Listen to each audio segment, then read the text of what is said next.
In this episode of The Advocates, we tackle domestic abuse, gender equality, relationship red flags, cheating, gaslighting, and love bombing.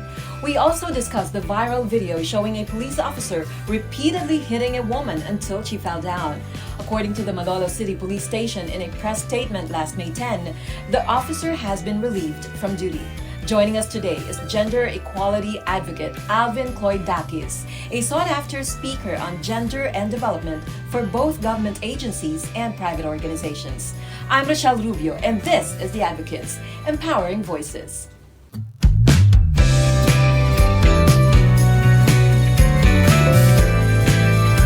Ito po ay patungkol sa isang kumakalat na video footage sa kasalukuyan sa social media na kung saan po ay ating mapapanood ng isang kawawang babae ay sinasaktan ng isang lalaki. Ayon na rin po sa ating paunang investigasyon, ang nasabing lalaki ay lumalabas na isang tauhan ng ating himpilan. Recently, a viral video showing a police officer allegedly assaulting a woman until she was knocked down sparked outrage and heated debates online. The incident opened conversations about violence against women and children, or VAUC, domestic abuse, and the normalization of violence within relationships. This episode of The Advocates dives deeper into the many forms of abuse that can affect people regardless of gender, including physical, emotional, psychological, verbal, and economic abuse. We also discuss terms often heard online today, such as gaslighting and love bombing, and how these behaviors can manifest in toxic relationships. Joining us today is gender equality advocate Alvin Cloyd-Dakis, who helps unpack issues surrounding gender and development, healthy relationships, accountability, and the realities faced by victims of abuse. First, let's get to know Alvin and his advocacy. Matagal na po akong nag-advocate for equality of rights ever since I became a nurse. Back then, I was focusing on health reform. So I was together with many of the former health secretaries who were campaigning for equitable healthcare for everyone. So doon ako nagkaroon ng idea of why is it important that access to healthcare services should be equal and fair to everyone, most especially women and girls, kasi sila yung laging behind sa mga health services natin. And then later on, I was invited by the Philippine Commission on Women to join the roster of the National Gender and Development Resource Pool, because during that time, walang nurse dun sa kanilang pool of resource persons. So walang nakafocus sa healthcare. So that was the time that I was invited kasi ang aking focus was maternal health, on women's health. I was the first nurse to be part of the roster. So doon talaga siya nagsimula. And then mas lumalim na yung advocacy ko over the years. Mas lumabak na siya. This time, hindi lang siya focusing on women's health. Ngayon talagang nakatutok na siya on gender equality as a whole. Now, ang aking focus is more on diversity, equity, and inclusion. So this is a newer concept that focuses on other diversities of people in the workplace and in organizations, not necessarily on women, but also including those with disabilities, the LGBTQIA, other marginalized and vulnerable sectors. This episode's discussion was inspired by a viral case involving a police officer and a woman believed to be his romantic partner. The incident sparked mixed reactions online. Some netizens attempted to justify the violence, claiming the woman hit first. Others strongly condemned the act, stressing that abuse should never be tolerated. From Alvin's perspective as a gender equality advocate, what do these reactions reveal about how Filipino society views domestic violence, abuse, and accountability in relationships? Ang nakita lang natin is only a snippet of actually the entire thing. Baka ito ay matagal na. This might be a cycle already. We don't really know. No? Kasi ang nakita lang natin only was that portion. It was so sad because it was during Mother's Day. Di ba? Na talaga nag-react yung mga tao because when they saw it, it was a special day celebrating women and motherhood. Tama naman ng mga netizens, there's no justification for violence. Either way, no? Ako po kasi hindi lang ako nakatingin sa iisang gender or sex as a victim or perpetrator. I'm looking at everyone who's involved. In this case, there's no justification for violence at any side. bakit po na-invoke yung violence against women and children? Because if you're going to look at the video, mukhang hindi ito first time na nangyari. Kumbaga, lagi na siya na nangyayari. And possibly, no, somebody or someone from any of the sides reacted as self-defense, or they reacted as uh, an abusive partner. Kaya sabi ko nga hindi pa natin ma-establish kasi ang nakita lang natin is only one video, 'di ba? Pero judging from what we saw, that is definitely physical violence, no? And merong batas na nagpoprotekta sa mga babae against physical and any type of violence, no, that's done to them or with their children. Ganun pa man sa mga lalaki, hindi naman po ibig sabihin na walang magpoprotektang batas kung ikaw naman yung naging biktima, no, ng domestic and physical violence. Meron pa rin po, at ang batas na ito ay nasa Revised Penal Code, which was first created before the Violence Against Women and Children. Decades na una ang nasa Revised Penal Code bago yung sa anti-VAUSI. So sa Revised Penal Code, kinikilala na kapag ang lalaki ay naging biktima ng assault, physical battery, no, meron siyang legal remedies na pwedeng kunin. Yun ang kanyang pwedeng kunin na mga protection or mga tawag mo dyan, mga legal remedies. Sa babae, yung hindi masyadong na-mention ng batas after the Revised Penal Code. Kaya nagkaroon ng batas ng anti-violence against women and children and their children. So yun yung purpose ng batas na yun, is to recognize that when women are subjected to these kinds of abuses, then they can avail legal remedies. So yun po ang masasabi natin dyan. In the Philippines, violence within relationships can affect anyone regardless of gender. Can both men and women seek legal protection or file cases involving domestic abuse or physical violence? What laws, protections, or legal remedies are available to victims? In a way kasi the Revised Penal Code, the pronouns that it used was he and him. So because of that, the idea now of those who are being abused, being physically assaulted, tort, lahat ng yun ay towards men, no? Because invisible ang mga kababaihan sa Revised Penal Code. Kaya ginawa yung anti-VAUSI law just to emphasize that women can also avail of the same legal remedies that men enjoyed for a long period of time. Pero pagdating natin sa rape, the anti-rape law, the Republic Act 8353, is not specific only to women. So it involves any persons. So halimbawa kung ikaw naman ay inassault sexually at home, and if you're a man, pwede ka pa din mag-avail ng provisions ng anti-rape law. Kasi hindi naman lang ito applicable to women. Sexual harassment, maybe not at home, maybe outside of the home, halimbawa sa street outside of your home, no? Then you can avail the Safe Spaces Act, Republic Act 11313. So regardless naman ito of any sex, basta you are in a public space, then you can avail of the legal remedies under the act. And then kapag ito naman ay sa loob ng trabaho, ikaw naman ay na sexually harassed or abused, pwede mong i-avail, aside from the Safe Spaces Act, pwede mong i-avail yung Anti-Sexual Harassment Act or Republic Act 7877. So that's also a law focusing on sexual harassment in the workplace. And if lalaki ka, pwede mo pa rin i-avail yun, yung batas na yan.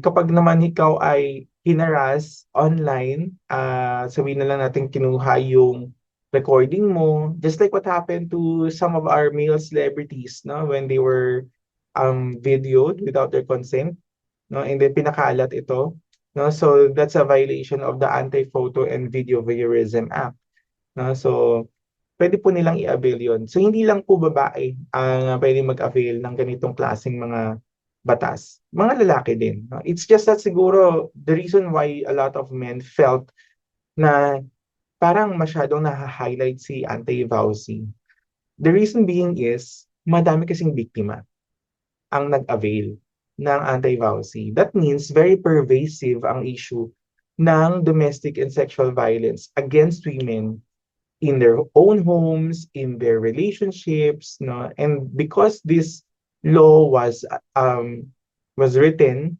with them in mind, and many of them availed that law, that means maraming cases. Pero hindi ibig sabihin na ang mga lalaki at ang mga lalaking biktima ng karahasan pagdating sa kanilang sexuality, hindi po nangyayari. Nangyayari siya. It's just that konti lang yung nag-file ng cases. According to Alvin Cloyd Dakis, one reason why many male victims rarely come forward or file complaints is the fear of shame, ridicule, or not being believed.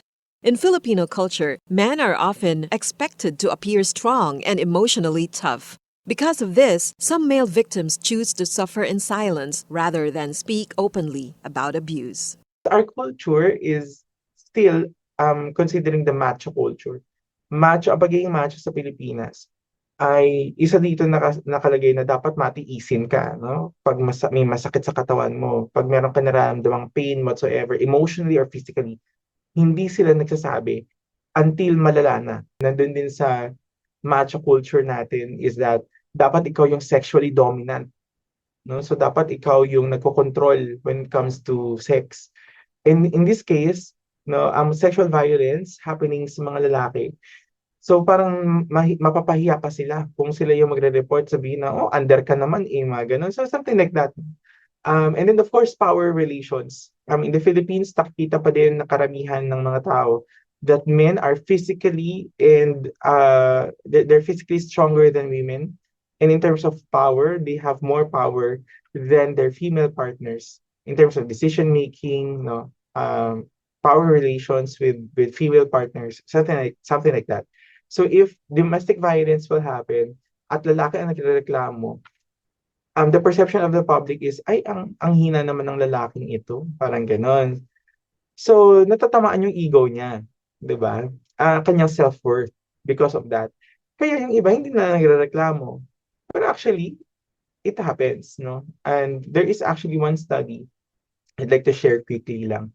Ano naman po, ito, among deaf girls and boys. And the study was about sexual violence or sexual harassment. Lumalabas po sa study na yun, 1 out of 3 mga deaf girls na nakakaranas ng some sort of sexual harassment. Pero sa mga deaf boys ay 2 out of 3 ang nakaka-experience ng some form of sexual violence or sexual harassment. But most of the time, unreported. If this is happening among the deaf community, a fraction of our population, most likely it's happening across the board. Hindi lang talaga siya nare-report. Research shows that domestic abuse in Filipino households can happen in different ways. These may include physical harm, verbal attacks, emotional and psychological abuse, sexual violence, and even financial control. In terms of the most common, most likely, ang pinaka-common talaga na form of violence would be the psychosocial violence. No? Kasi ito ay hindi physical. No? Hindi mo siya nakikita. Walang evidence. Pero, nangyayari siya. Ito po yung mga verbal, no? Verbal assault, yung araw-araw kang iniinsulto, araw-araw kang dinidemean, yung pagkatao mo binababa. No?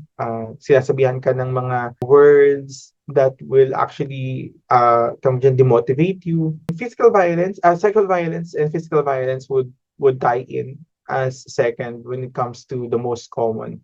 So physical is pananakit. So marami pa rin po ang mga nananakit. Actually ngayon may mga babae na rin nananakit, no, ng kanilang mga male partners. Mas dumadami na rin po ito. At hindi ito na i-report, no? Pero meron pong mga ganitong klaseng cases. Sexual violence naman din is, yes, pumapangalawa din po yan siya. Marami pa rin pong cases of sexual violence, including harassment, no? Minsan nga nagsasabay pa yung sexual and physical violence, eh.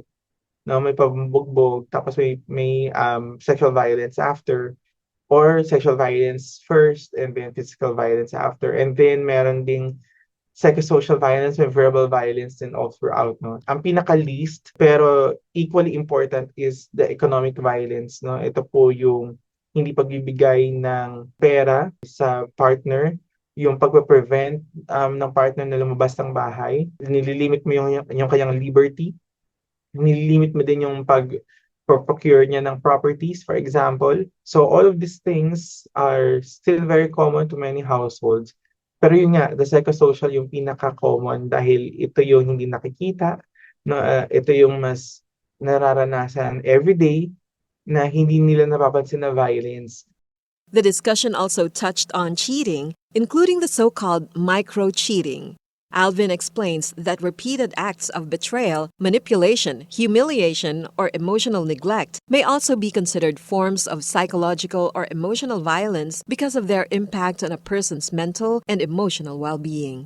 Psychological violence pa din siya. Emotional violence yun eh. You're inflicting emotional harm to your partner over and over again. Hindi siya nakikita usually as violence kasi usually micro yung treatment. Ibig sabihin mga small gestures.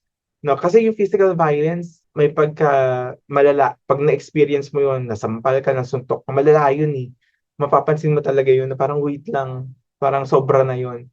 Pero yung mga words, yung mga micro-cheating yung sinasabi nila. Ano po yung mga micro-cheating?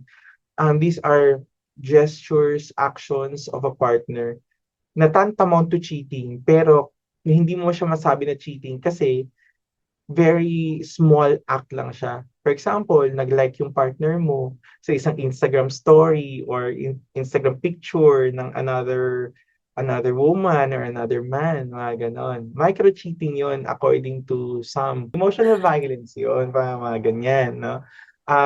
Definitely meron ng violation doon. But it's just that they always see it as, ano kasi, no?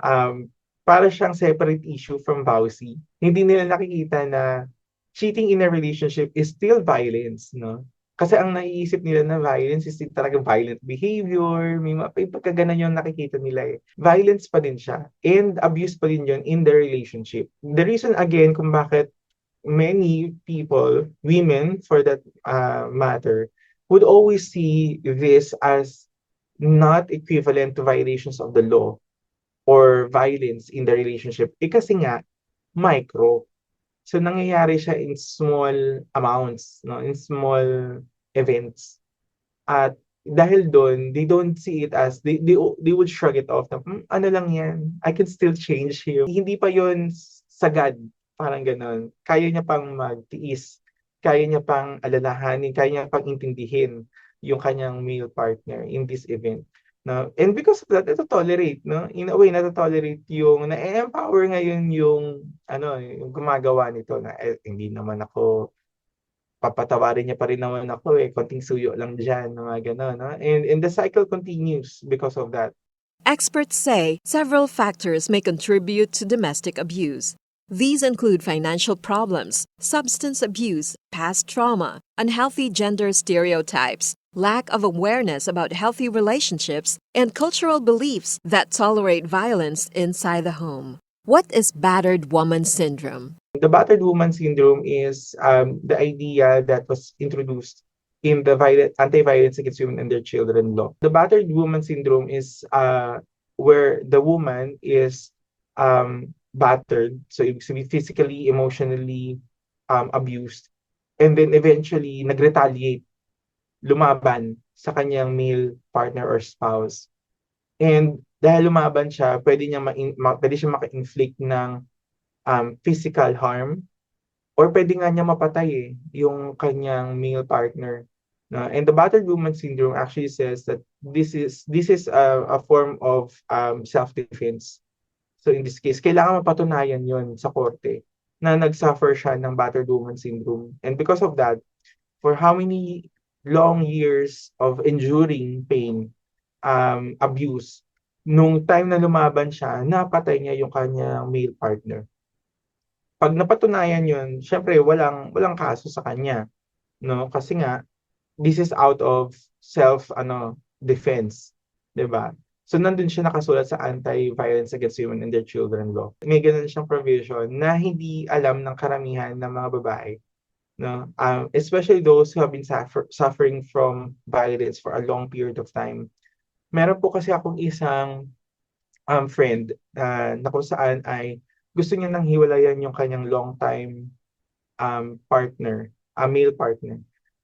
And hindi niya magawa kasi ang ginagawa ng lalaki is tinithreat siya na if hihiwalayan mo ako, magpapakamatay ako.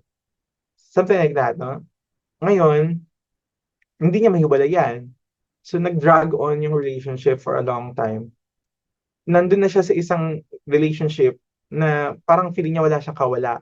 Parang ganon. So tinanong niya ako, what will I do about this? What is my remedy? And then I told her that you can actually leave the relationship. Eh, paano yun pag nagpakamatay siya? What will I do? Ako ba ang masisisi? Sabi ko hindi. Basta ma-prove natin na this type of behavior has been ongoing, no, for a long period of time. Emotional violence yon under the VAUSI law. So in this case, nangyari na nga, no, nagkaroon na siya ng lakas ng loob kasi siya mismo hindi siya makapag-decide. Dahil nga emotional blackmail siya. It's a cycle talaga of violence eh. Kumbaga, nagsimula ito sa small gestures of manipulation in the relationship. So syempre dahil you're still in maganda pa yung relationship nyo, for you, you see it as good gestures, nakikita mo siya as, how sweet naman, mga ganun. Pero actually, minamanipulate ka na doon. Later on, na-form na siya as trust, and then nagkaroon ka na ng view of your partner, so parang nakikita mo siya as mabait, hindi siya makakapanakit, etc. And then later on in the relationship, nagpapakita na siya ng mga ultimate red flags, no? Meron ng mga small physical gestures, mga mannerisms that you notice na, and then later on sabihin mo, baka stress lang siya. May mga gaslighting pa na ginagawa sa'yo. You've probably heard the term gaslighting several times. What is gaslighting? Ito po yung pagtatrato sa'yo na parang ikaw yung mali sa sitwasyon na ikaw yung naman yung biktima. May nakapansin ka nagma-micro-cheating. Ano ba? Meron siyang ginawa na for you, it's cheating. Tapos sasabihin sa'yo, ikaw naman masyado ka namang sensitive. Tinignan ko lang naman yun. Napangiti lang naman ako kasi may something like that. And then on your part naman, no, the victim, you will always doubt yourself kasi you have already this image of this person na parang hindi niya magagawa sa akin yun. May mga ganon. O kaya, ano lang yan, minor lang yan, mga ganyan. Again, it's a cycle already. No? It's an entire process of what's happening. That's why even though that you have this high stature in the society, you masyado kang matalino, etc., hindi mo siya napapansin agad-agad. Kasi nga, cycle siya. Araw-araw mo siyang nararanasan. And pag araw-araw natin nararanasan ng isang bagay, nagiging invisible kasi siya sa atin. Kaya mo lang naman napapansin na big deal yung isang bagay kasi out of the ordinary or out of the normal routine. Halimbawa, bigla ka niyang sinampal. Hindi niya naman ginagawa yun. Out of the normal routine yun. Pero kapag inintroduce niya yung mga small gestures, konting tapik sa'yo, paulit-ulit, mga ganyan, then later on, masasanay ka eh. And tingin mo, normal lang yun. Ganun talaga lang siya. Are there social, economic, or cultural factors that contribute to domestic abuse? Is domestic abuse more common in low-income households? Alvin emphasizes that domestic abuse is not exclusive to poor households. It can happen in any family, regardless of income level, profession, social standing, or educational background. It's happening everywhere, no, within the economic strata. Hindi lang po ito sa mga mahihirap, sa middle class. Ang nangyayari dito kahit sa mayayaman. Ang nangyayari lang, mas more hush-hush yung mga mayayaman. No? So, ibig sabihin, mas tago, hindi natin nalalaman. Kasi syempre, malalayo ang mga bahay, di ba? Ang kapitbahay mo, mga ilang yard. Alam mo na may nangyayari kasi magkakatabi lang yung mga bahay, no? Maninipis minsan yung mga pader, mga ganon, ding-ding. So, talaga marinig mo na meron nangyayaring ganon. Alvin shares his thoughts further on detecting red flags in a romantic relationship. Similar din naman talaga to sa many relationships. Hindi mo naman napapansin agad yung totoong ugali ng kapartner mo until, number one, you spend each other's time inside one house. So, dun mo lang malalaman. Number two, matagal mo na talaga siyang ka-relationship. No? Dun mo lang makikita na lumalabas na. No? Kasi nagle-let down na sila ng mga guards. Kasi nga, matagal na kayong magkasama. So, hindi siya pare-pareho at all times. However, if you already are seeing some of the red flags, no?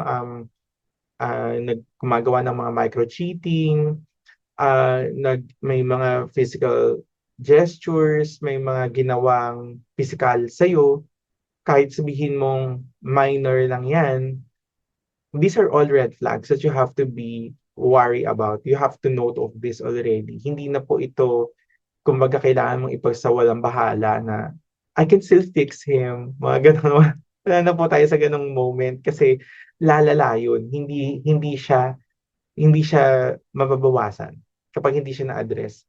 Pero yung isa na pinaka nahihirapan yung mga tao to identify is yung psychological harm. Physical harm, they can easily identify it eh. Bigla kang sinampal, sinabunutan, hinila, mga ganyan. These are physical, you can really see that.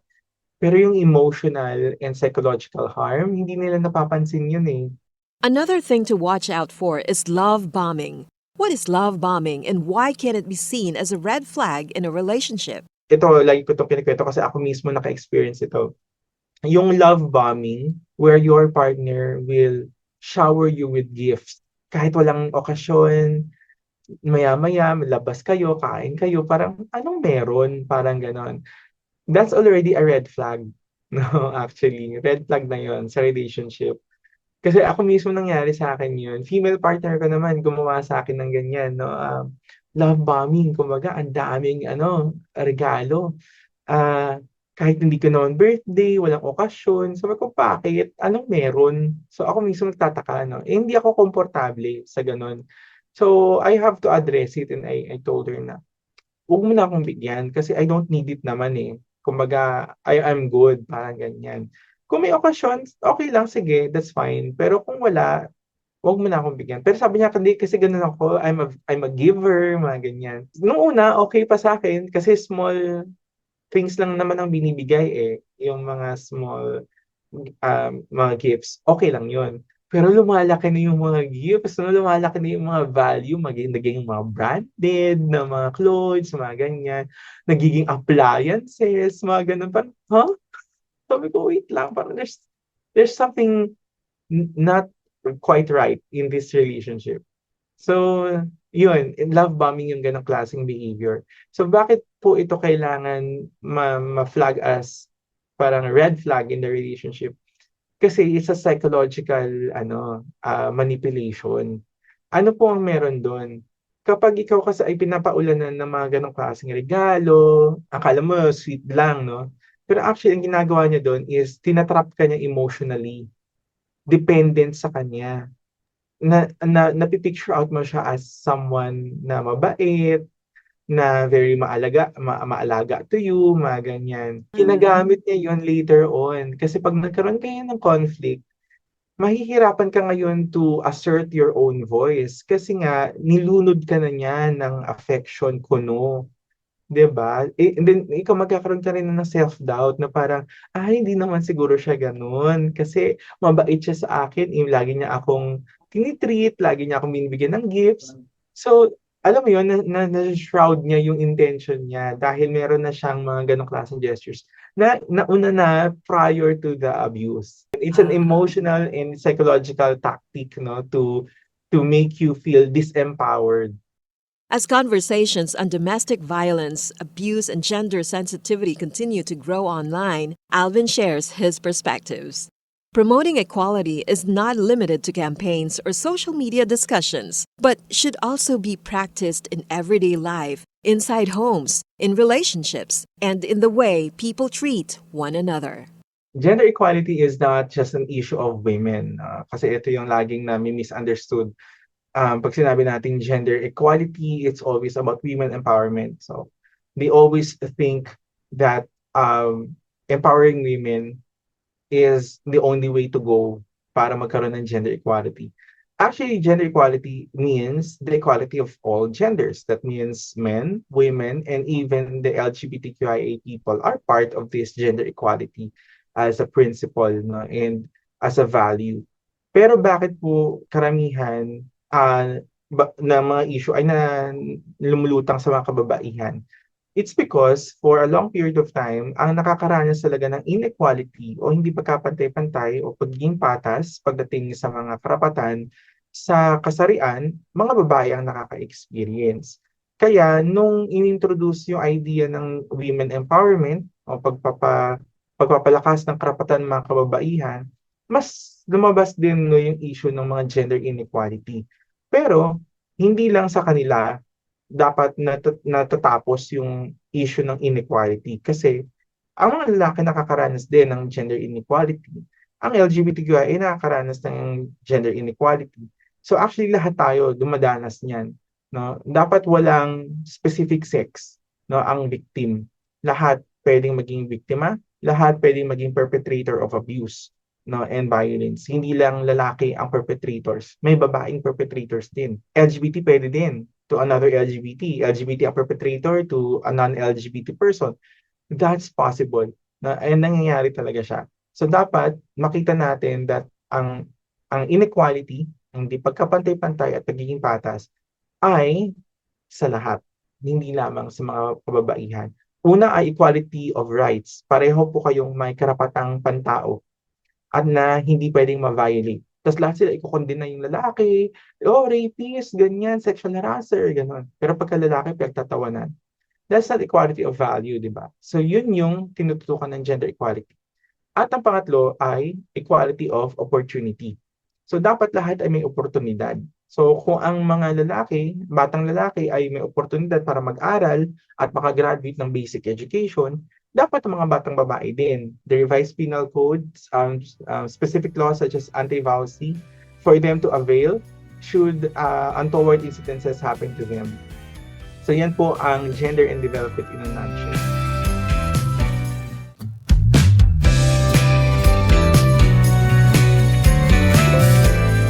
From domestic abuse and relationship red flags to gaslighting, love bombing, and the viral case that sparked nationwide discussions, one message remains clear: domestic violence should never be normalized. Building a safer and more compassionate society begins with understanding, respect, and the courage to speak out against domestic violence. Our thanks to featured advocate Alvin Cloyd Dakis for sharing his insights from a gender and development perspective. This has been Rochelle Rubio. Till the next episode of The Advocates, Empowering Voices, right here on Capital 104.3.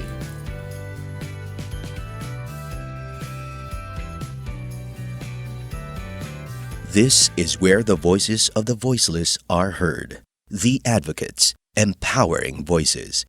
Hosted by Rochelle Rubio on Capital 104.3.